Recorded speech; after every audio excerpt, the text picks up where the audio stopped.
మన నూజివీడు మండలం పాత్రికేయులందరికీ నమస్కారాలు.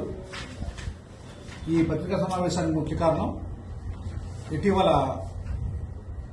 మన చాట్రాయి మండలంలో ఆరువలను విలేజ్లో ఒక నకిలీ స్వామీజీ ఒక డాబా ఇంట్లోకి ప్రవేశించి ఆ ఇంటికి శని పట్టుకుంది.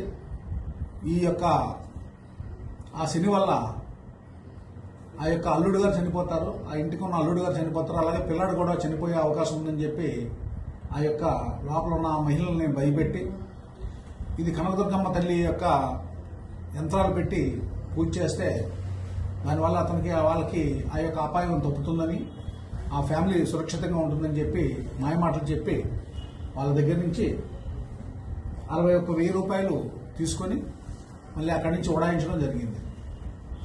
అలాగే ఇంతకు ముందు కూడా అంటే దగ్గర 8 నెలల క్రితం మన నూజివీడు రూరల్ ప్రాంతంలో పోతిరెడ్డి గ్రామంలో కూడా ఈ సమ్మక్క సారక్క పూజలు చేస్తామని చెప్పి నమ్మించి ఒక 26,400 రూపాయలు ఆ విధంగా వాళ్ళ దగ్గర నుంచి తస్కరించడం జరిగింది. ఈ ఎవరు ఏమిటి ఇతను అనేది ఈ 2 కేసులు కట్టడం జరిగింది.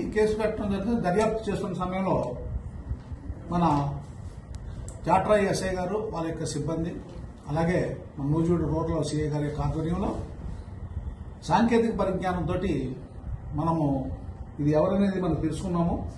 ఇతను మీ ఎదురుగుంట కనబడుతున్న ఈ వ్యక్తి ముద్దాయి తోరపాటి బాలయ్య, తండ్రి పేరు కొండయ్య, వయసు 37 సంవత్సరాలు, బుడగజంగారు, పెరియగూడెం పంచాయతీ అండి. ఇతని అశ్వారావుపేట గ్రామం మరియు మన భద్రాద్రి కొత్తగూడెం తెలంగాణ ప్రాంతం అన్నమాట.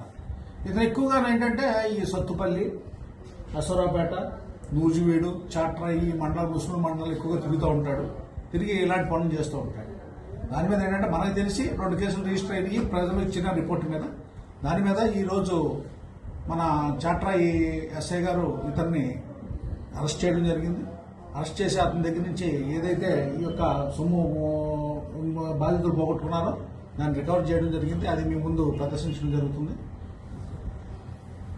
దీనికి ఈ యొక్క సమావేశానికి ముఖ్య కారణం ఏంటంటే ఎవరైనా సరే మేము పూజలు చేస్తాము, ఇలా చేస్తాము, అలా చేస్తామని చెప్పి మన యొక్క రూరల్ ప్రాంతంలో ప్రజల్ని నమ్మించి వాళ్ళ దగ్గర నుంచి మరి సొమ్ము కాజేయడం అనేది జరుగుతూ ఉంటుంది. ఇది తరచుగా మనం చూస్తున్నాము. అలాంటి వాటిని నమ్మకూడదని, ఎటువంటి పరిస్థితుల్లోనూ అలాంటి వాళ్ళ యొక్క ఏమైనా వచ్చి గ్రామాల్లో తిరుగుతూ ఉంటుంటే వాళ్ళ యొక్క సమాచారాన్ని పోలీసులకు ఇమ్మీడియట్ గా మీరు ఇస్తారని చెప్పి ప్రజలు నేను కోరుకుంటున్నాను.